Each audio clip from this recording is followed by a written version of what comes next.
During the month of July, Ethiopia was gripped by a wave of violent protests that saw 200 people killed and more than 7,000 people arrested. And the internet was shut down, disconnecting millions of people. But what exactly sparked the unrest? It was the killing of this man, Hachalu Hundessa, a popular Oromo musician. His days angered not only the Oromo, but the entire Ethiopians at home or all over the world, because that was extremely shocking. But at least what happened in the aftermath of his days, there were clearly individuals and groups that have been using media organizations to incite violence. His songs played a very instrumental role in changing the political landscape over the course of the last 4 or 5 years. That's why he's important. The events in July wasn't the first time there had been unrest in the country. Over the last 4 years, violent protests have left hundreds dead and thousands arrested. Why exactly should we be concerned about what's happening in Ethiopia? Ethiopia is Africa's second most populous country with a population of over 100 million people.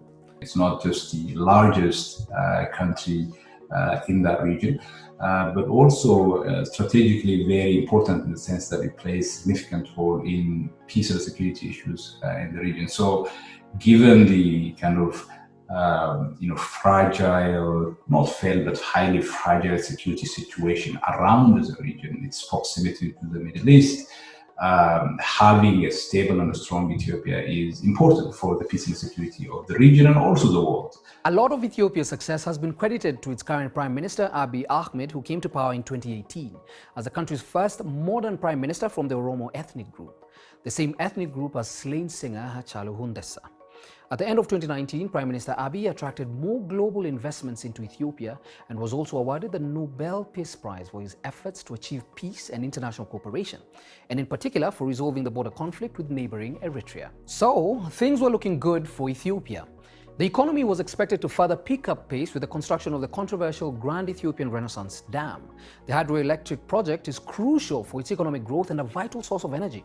But will the recent violence kill the dream?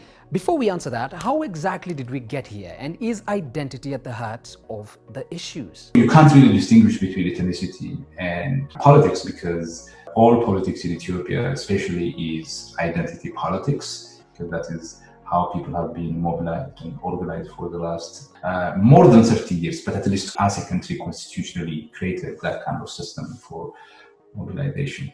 Now, as you'll see, the Oromos, who make roughly a third of the population, are central to this narrative. They have long talked about political and economic marginalization throughout the imperial rule and the military rule. They were not allowed to self-rule, use their languages in administration, and nurture their identities. This is until 1991, when the Ethiopian People's Revolutionary Democratic Front, the EPRDF, introduced a federal government system, essentially allowing ethnic groups greater freedom to self-govern and celebrate their culture. Now, despite the challenges, ethnic nationalism continued to grow, with politicians demanding greater ethnic freedom in regions where they make up the majority. Political elites recognized that ethno-nationalism is better to organize and lead movements. Ethno-nationalism entitles you to have whatever size of the region that you can administer, because in that region, you can locate a certain ethnic group.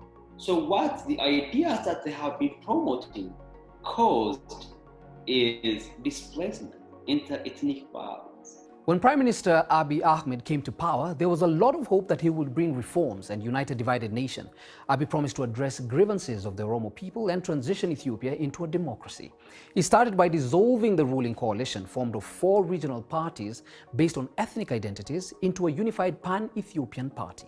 The measures that he has taken were mainly measures that he has to take if he has to gain the support of the people. Those are very positive, very good steps, but I don't think he had any option anyway other than doing that.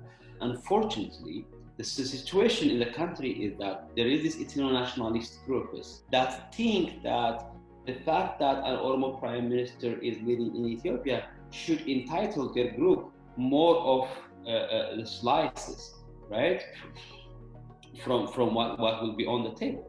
And that is unfair.